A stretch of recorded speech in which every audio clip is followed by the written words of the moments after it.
हरिओम। भक्ति की वाणी 797 बाहर यह बहार है, बाहर यह बहार है, तो भीतर का आनंद तो भीतर वाला जाने। बाहर तो बहार है, तो भीतर का आनंद तो भीतर वाला जाने। क्या कह रहे हैं गुरुदेव? ये कई बार हम चर्चा करते हैं। एक दुनिया है बाहर में और एक दुनिया है हमारे भीतर। अगर बाहर की दुनिया में ये बहार है जो हम रोज देखते ही हैं, खूबसूरत सुंदर, अगर हम डेस्टिनेशंस में जाते हैं तो बहार ही बहार है, चाहे फूलों का हो, चाहे जल का हो, चाहे कण कण में बहार है जो ईश्वर के द्वारा रचाया गया है। ईश्वर के द्वारा ही नहीं, मनुष्य के भी रचना हम देखते हैं कई बार बहुत सुंदर है। तो बाहर में बहार है, इसमें कोई डाउट नहीं, दो राय नहीं। बाहर में बहार है, हम हर रोज अनुभव करते हैं। इतनी सुंदरता, इतने रंग, नेचर हम कभी सोच भी नहीं सकते। इस इतनी कारीगरी से बनाई हुई है हर चीज, चाहे एक फूल ही हम क्यों ना देखें, अलग अलग रंग उसमें ऐसे सजे हुए हैं जो मैच है, एकदम परफेक्ट है। बाहर में बहार है। लेकिन गुरुदेव क्या कह रहे हैं? बाहर है, लेकिन जो दुनिया हमारे भीतर है उसमें अगर हम समा जाए, उसको अगर हम अनुभव करें, भाव की आंखों से देखें, तो ये बाहर वाली दुनिया की कोई कीमत नहीं। ये इतना मूल्यवान, इतनी कीमती है ये दुनिया जो हमारे भीतर है। क्यों? क्योंकि ये आनंद से सजी। भीतर का आनंद तो भीतर वाला जाने। इतना आनंद है भीतर में, एक भक्त के हृदय में, कि बाहर में बाहर हो सकता है, लेकिन भीतर का जो आनंद है वो अमूल्य है। वो भीतर वाला ही जानता है, जो भीतर में रमा हुआ है, जो भीतर में बसता है, वही जानता है ये आनंद क्या है। भीतर में जो जिसका सफर है, अपने अंतःकरण तक जो जाना चाहता है, वही समझ सकता है इसका आनंद, क्योंकि वहां पे वो भीतर वाला समाया हुआ है और वो आनंद स्वरूप है। वही जाने कितना आनंद है। ये भक्त तो जस्ट उसमें समा जाता है तो वो आनंद अनुभव करता है। इतना आनंद है ये भीतर वाले। तो तुलना की गई है एक बाहर की दुनिया और एक भीतर की दुनिया।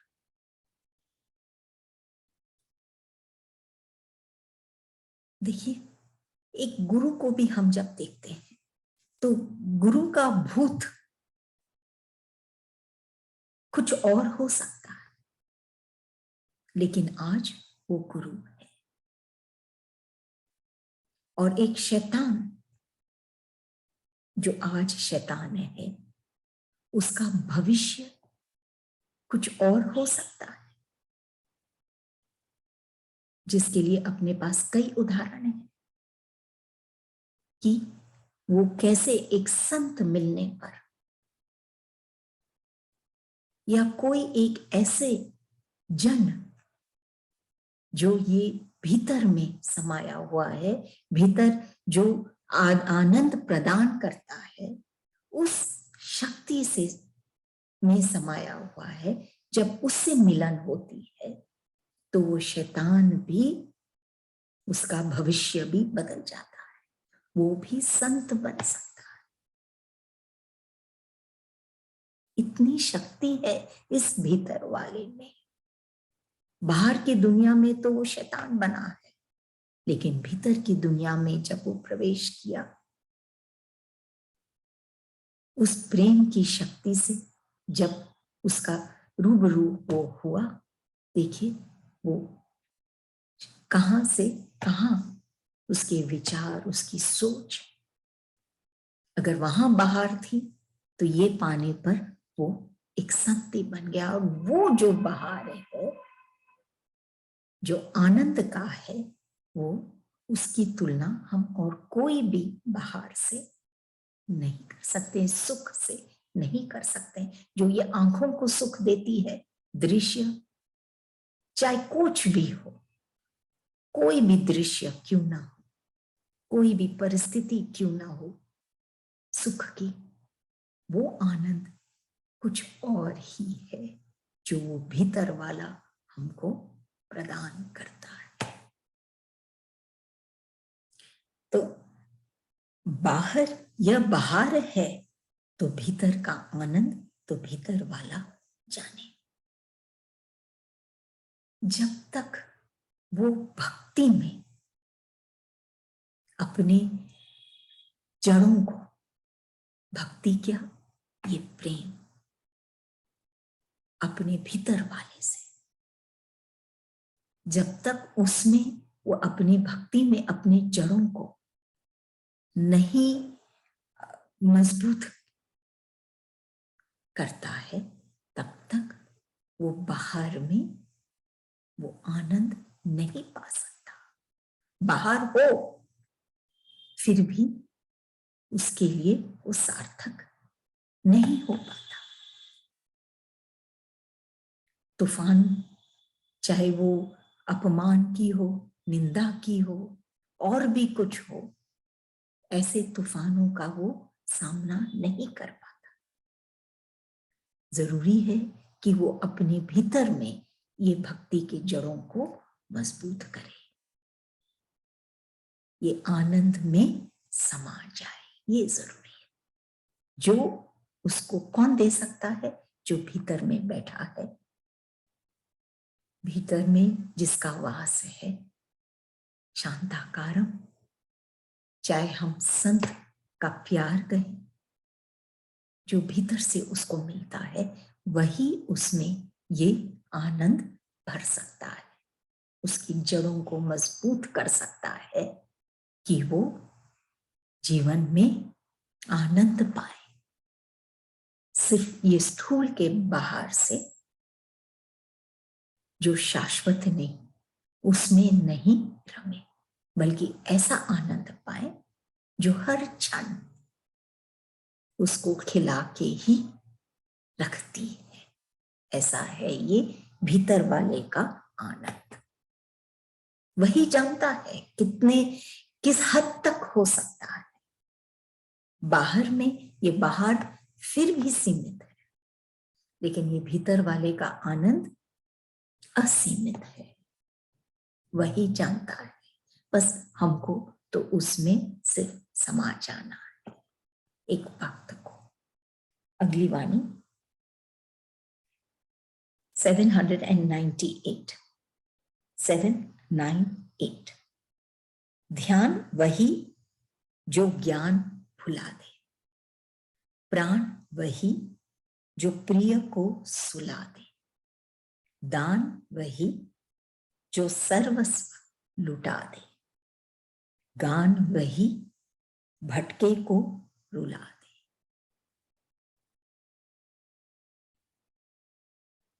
ध्यान वही जो ज्ञान भुला दे, ध्यान वही जो ज्ञान भुला दे। कि एक जो भक्त है, क्या कह रहे गुरुदेव, अलग से उसको ध्यान करने की आवश्यकता नहीं। ध्यान वही जो स्वतः होता रहता है किसी का, उसकी यादों में, उसकी बातों में, उसकी सोच में, उसके साथ जो जुड़ा रहता है, वही ध्यान है। ऐसा ध्यान जो ज्ञान भुला दे, उसको अपना भान ही न रहे कि वो कौन है, क्या है, यही तो ज्ञान है, उसको भी भुला दे। न बाहर का ज्ञान जो पुस्तकों से हम प्राप्त करते हैं, न और कोई ज्ञान, सिर्फ ध्यान उस ईश्वर का। 4 विषय है इस वाणी में: ध्यान, प्राण, दान और गान। इतने सुंदर से हमको गुरुदेव समझाते हैं कि ये क्या होते हैं। ध्यान क्या, जो ज्ञान भुला दे, हमारा खुद का भान भुला दे कि हम हैं, हम ये हैं, हम वो हैं। कंप्लीटली हम समर्पित हो जाएं, खुद का कोई ज्ञान नहीं, खुद का नहीं, ना बाहर का कोई ज्ञान, उससे हम ध्यान नहीं कर पाते। ये बाहर के ज्ञान से कुछ न रहे, कोई उसको अपना कुछ भी भान न रहे। यही है ध्यान, सिर्फ अपने इष्ट का प्यार और याद, खुद का कुछ नहीं। ये है असल में ध्यान। फिर कह रहे हैं प्राण, प्राण वही जो प्रिय को सुला दे। सबको प्राण मिले, मनुष्य, प्राणियों को, लेकिन ये प्राण कैसे है? व्याकुल है, बेचैन है,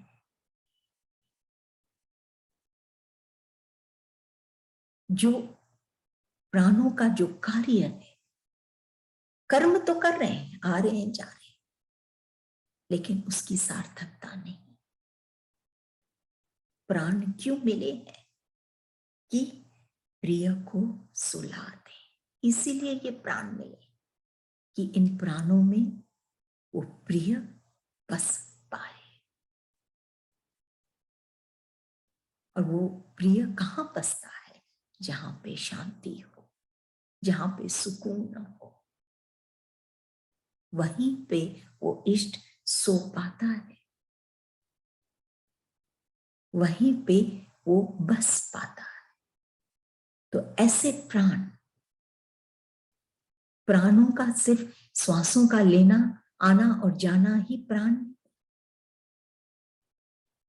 लेकिन प्राण वो जो अपने प्रिय को सुला पाए, समा पाए अपने प्रिय को। भक्ति की वाणी है, प्रिय का ध्यान, खुद का कुछ नहीं, कोई ज्ञान नहीं, कंप्लीटली खाली। क्योंकि जैसे कहा गया है कि बाहर की दुनिया हमारे भीतर की जो रिक्तता है, खालीपन है, उसको नहीं भर सकती। बाहर में कुछ भी हो, सब कुछ हो, लेकिन भीतर में जो खालीपन है वो सिर्फ ईश्वर से ही भर पाता है, ईश्वर की यादों से ही। तभी ध्यान ऐसा हो, प्राण वो जो प्रिय को सुलाए। नहीं तो ये प्राणों का होना निरर्थक है। दान वही जो सर्वस्व लुटा दे। ये दान के प्रति जो भ्रम है हमारा, यहां गुरुदेव उसको स्पष्ट कर रहे हैं कि कुछ हम 2-4 चीज किसी को दे देते हैं, वह दान नहीं। दान तो वो जो सर्वस्व लुटा दे, अपना सब कुछ भीतर से, अपना अहंकार सबसे बड़ा दान, अब भार, कर्तापन, हर चीज जो भी हमारे भीतर सर्वस्व, सबको जो लुटा दे वो है दान। न कि 2-4 चीज हम दे दें किसी को, वो है दान। सर्वस्व हम लुटा दें। किताब तो हम पढ़ लेते हैं, ग्रंथों को भी हम पढ़ लेते हैं, लेकिन जीवन को नहीं पढ़ पाते।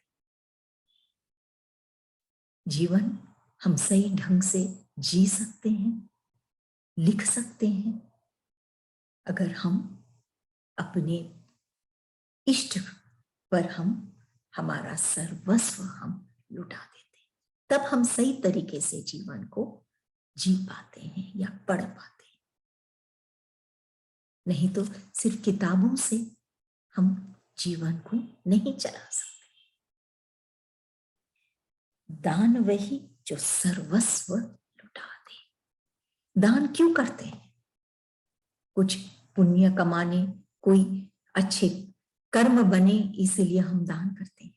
लेकिन गुरुदेव इस समझा रहे हैं हमको कि दान सिर्फ देकर हम सोचे कि हम पुण्य कमा लें, तो ये हमारा भ्रम है। ये तो चलता रहेगा, पाप और पुण्य। आज पुण्य कमाए, कल पाप।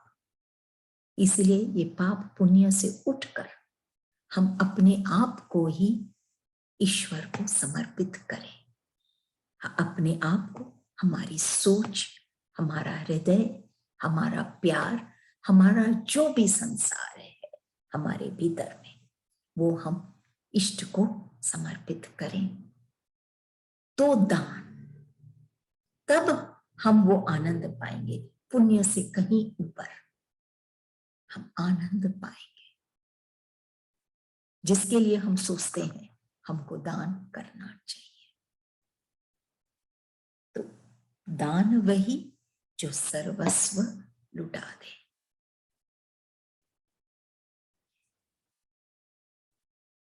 गान वही भटके को रुला दे। कि गान, ईश्वर का नाम लेना, सिर्फ या गान, गीत गाना से उसे अगेन निरर्थक है। वही गान है जो भटके को रुला दे। रुला दे, गुरुदेव हमको समझाते हैं, रुलाने का मतलब या रोने का मतलब कि एक है हम अभाव में रोते हैं, एक है हम भाव में रोते हैं। तो गुरुदेव क्या कह रहे हैं? ऐसा गीत हम गाएं कि जो भटक गया है, जो खो गया है, जो अभाव ग्रसित है,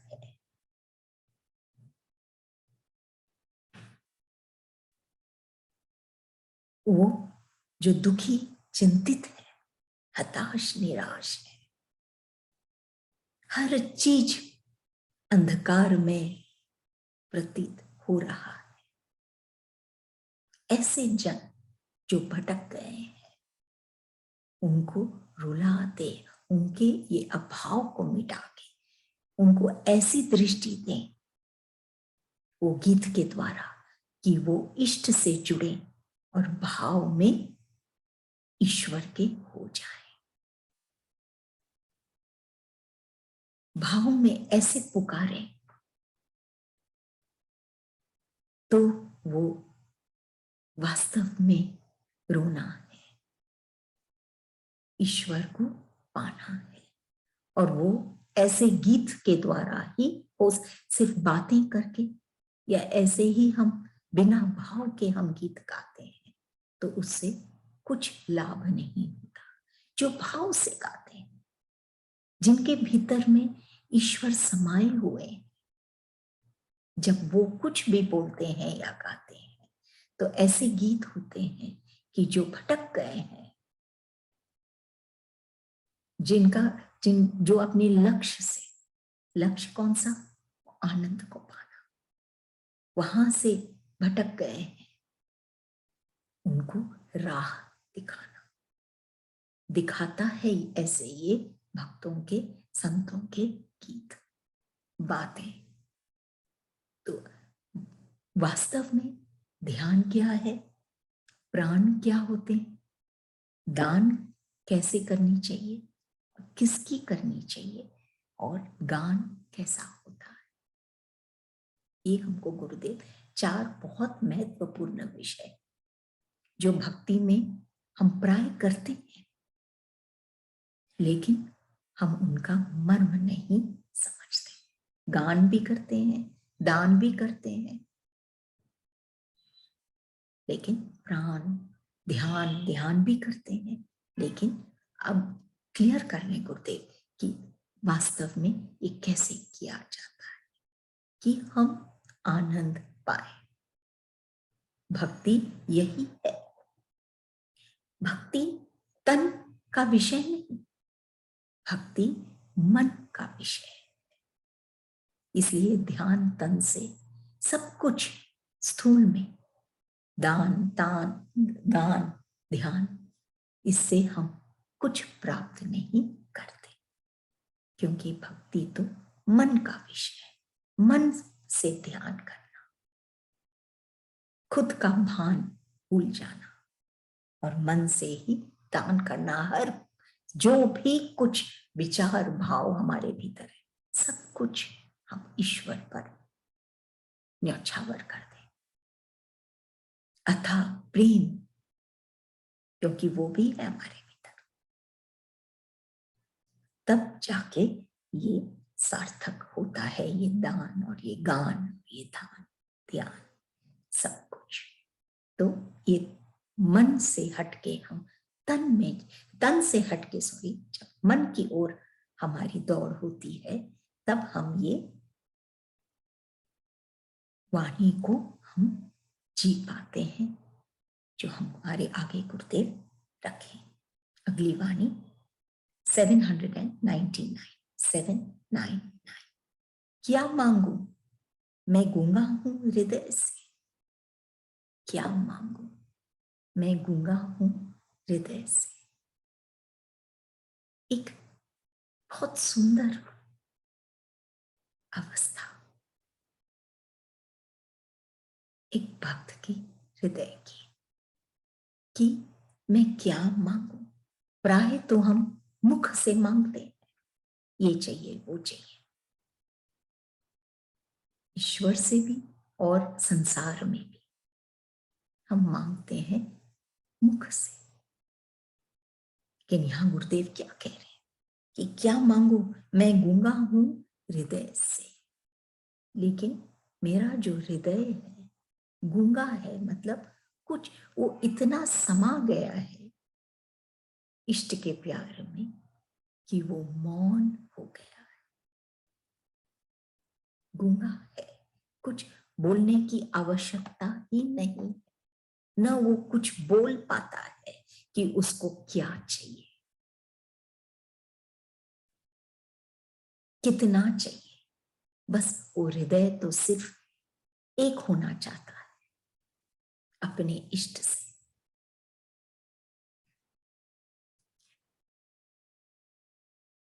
अगर हम सोचें कि क्या गुरु की कृपा बड़ी होती है या एक भक्त की श्रद्धा। गुरु की कृपा बड़ी होती है या एक भक्त की श्रद्धा को बड़ा होना चाहिए। तो जब तक ये श्रद्धा जो है एक भक्त का, ये श्रद्धा क्या है, एक पात्रता है, और गुरु की कृपा अमृत जो हम पाते हैं, अमृत पाते हैं और हमेशा हमारे हित के लिए होता है, इसीलिए अमृत। अगर पात्र नहीं होगा तो हम अमृत को कैसे ग्रहण कर सकते हैं? इसलिए ये गुरु के प्रति ये श्रद्धा बहुत आवश्यक है। ये श्रद्धा जब हो जाती है तब ये हृदय मौन हो जाता है, अलग से कुछ कहने की आवश्यकता नहीं, स्वतः ही अमृत बरसता है, वो प्यार बरसता है। जैसे हम कई बार चर्चा करते हैं कि आसमान में इतनी पानी के टंकी दिखते नहीं, लेकिन पानी तो बरसता है। ऐसे ही ईश्वर की कृपा बरसती है ऐसे जन पर जिनका हृदय गूंगा है, कुछ नहीं बोलता, सिर्फ एक हो गया है अपने इष्ट के साथ। अलग से क्या मांगो, सब कुछ वो पा जाता है जो वो चाहता है। चाह ही नहीं रहती, ऐसी स्थिति हो जाती है।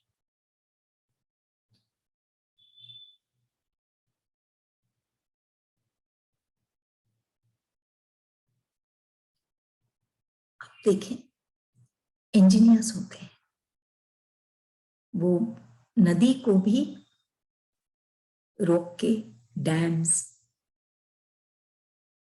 या पुल बनाते हैं, नदी को पार करने के लिए पुल बनाते हैं। लेकिन क्या ये जो आंखों से जो नदी आंसुओं की जो बह रही है, क्या उसको वो बांध सकते हैं? जैसे नदी को बांधा एक डैम से या बांध से, ऐसे ही ये आंखों से जो बह रहा है, इसको वो बांध सकते हैं वो इंजीनियर? क्या जो रिश्तों में, संबंधों में दरार आ जाती है, क्या वो इंजीनियर उसको भर पाता है?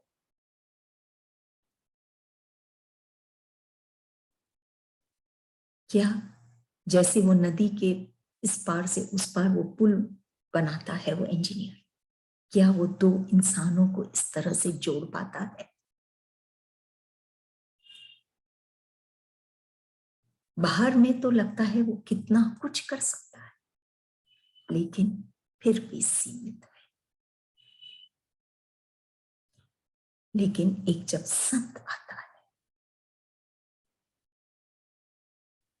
तो वह ये सब कर सकता है कि कैसे दो जन को मिला सकता है, यहां तक कि आत्मा को भी परमात्मा से मिला देता है। कैसे वो पुल या वो बांध वो बना सकता है कि ये आंसू जो अभाव के हैं वो रुक जाते हैं, वो दरार भर जाते हैं। इतना खास इंजीनियर है ये संत। वो दूसरा जो स्थूल का जो इंजीनियर, वो तो पढ़ के सीख गया, ज्ञान प्राप्त कर लिया, लेकिन ये बात जो एक संत की होती है, ये बहुत गहरी होती है, जो सिर्फ पुस्तकों को पढ़कर वो प्राप्त नहीं कर सकता। ईश्वर से जुड़कर ही वो असंभव काम को भी संभव कर सकता है। क्या मांगो, मैं गूंगा हूं हृदय से। जब वो हृदय से ऐसे ईश्वर से जुड़ जाता है, अलग से उसको कुछ मांगने की आवश्यकता नहीं, ना कुछ कहने की आवश्यकता है ईश्वर को। वो तो सिर्फ और सिर्फ ईश्वर का प्यार में ही रमना चाहता है, पाना चाहता है हर वक्त। कोई शब्द की आवश्यकता, शब्दों की आवश्यकता, वो ईश्वर से मौन में ही वार्तालाप करता है।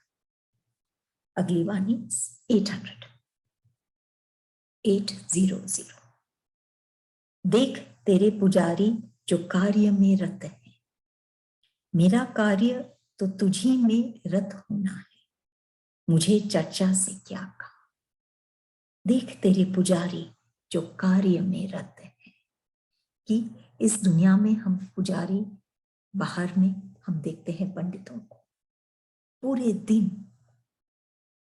भगवान का कार्य ही करते हैं, उसी में रहते हैं। ऐसे लगता है कि वो सिर्फ भगवान से ही जुड़े हैं, हर वक्त वो उन्हीं के कार्य करते रहते हैं, लेकिन उसी से वो संतुष्ट भी है।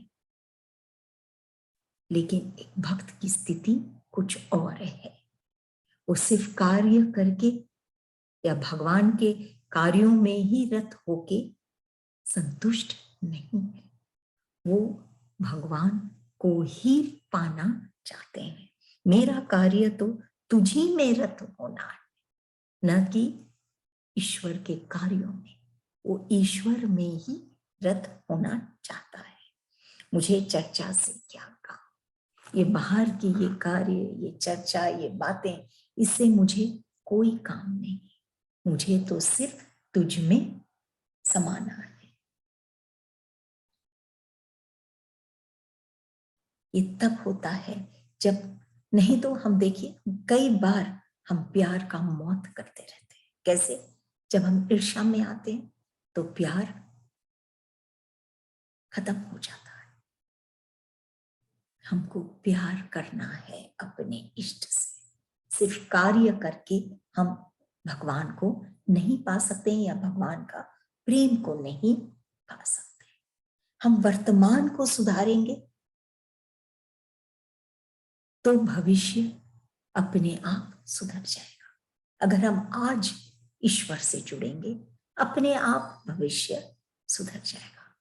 और जैसे कहा गया है कि अगर आप जीवन को सुधारेंगे, जो आप इस वक्त जी रहे हैं, तो मरण स्वतः ही सुधर जाएगा। करेक्ट एटीट्यूड जो उस वक्त अंतिम क्षण में जो होना चाहिए वही होगा। बेचैनी और हताश निराश होने की आवश्यकता नहीं है। उस समय, अंतिम समय, अगर हम जिए हैं सही ढंग से तो मरना अपने आप सुधर जाएगा।